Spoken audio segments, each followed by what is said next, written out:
when New Zealand ball tampered, got away with it and nearly won a test in Pakistan.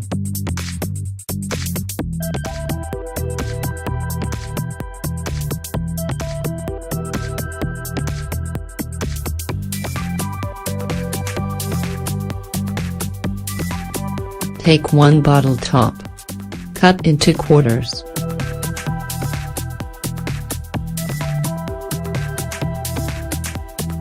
Apply tape, leaving sharp point exposed.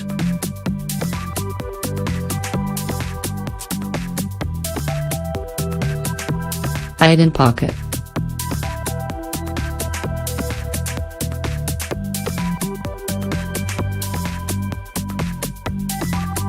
Gouge cricket ball when required.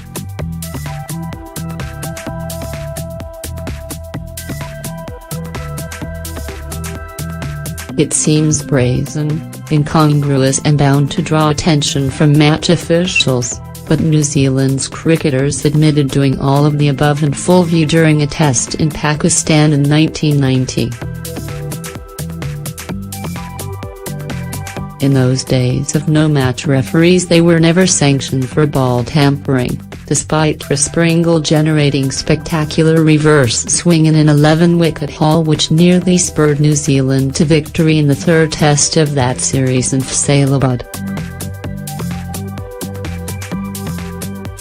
Pringle and the late Martin Crowe, captain of that side, both confessed after their respective retirements, insisting Pakistan were doing it too, and the local umpires turned a blind eye to both teams' actions. It made the actions of Australian opener Cameron Bancroft in Cape Town on Saturday seem relatively mild, as television cameras caught him trying to hide a piece of tape which he later admitted was to rough up the ball to assist reverse swing.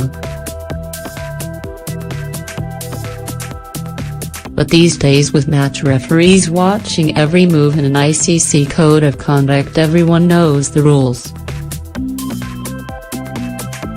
The fact Australia stooped to such a level, knowing the consequences and with cameras capturing their every move, showed desperation bordering on arrogance.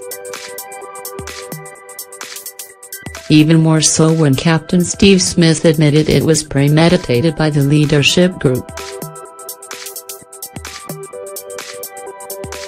In 1990, TV coverage was scant and it was akin to cricket's Wild West, with the umpires in sole control. With New Zealand 2-0 down on a tough tour of Pakistan, and exasperated by the perceived methods of the hosts to generate reverse swing, they felt there were minimal options in the third test. Crowe told Cricinfo in 2006, "We accepted that Pakistan were the better team, but we are not going to accept what they were doing with the ball." He said in the second test in Lahore he picked up the ball while batting and saw deep gouges on one side. The science and aerodynamics of it is tricky to explain, but Crowe cooled how Wasim Akram bowled 6 outswingers, then 6 lethal in-swingers, no matter what his levels of bowling wizardry. Crowe said he complained to the umpires but it fell on deaf ears, so at training for the next test the New Zealanders experimented. Pringle, in his autobiography Save the Last Ball for Me, said the bottle top technique got instant results in the nets.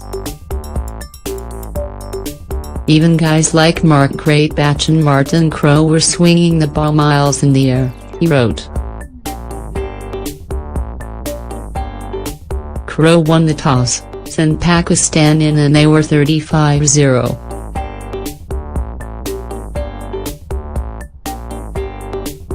Then, Pringle wrote, he produced the sharp bottle top at drinks and got to work on one side.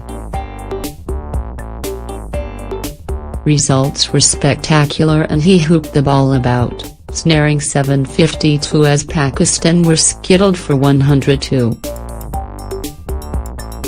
It remains in the top 5 New Zealand Test bowling figures.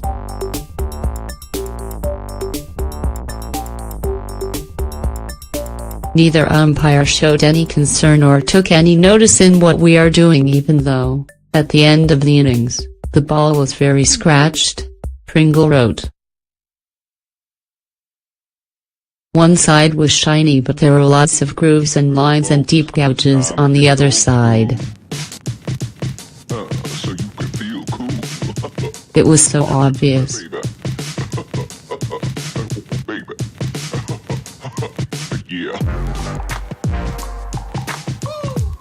It was ripped to shreds.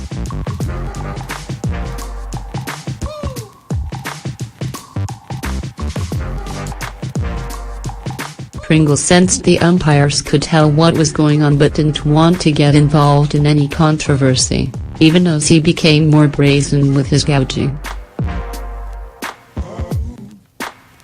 He even cut his finger in the process but said the umpires didn't question how blood came to be flowing.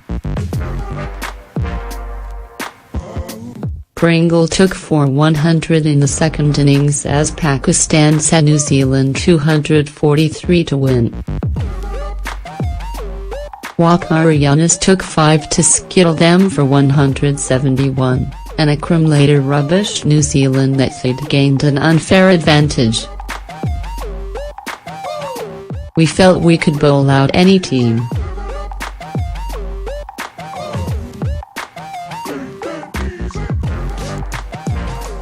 We had no need to tamper with the ball, he told us in Price Info.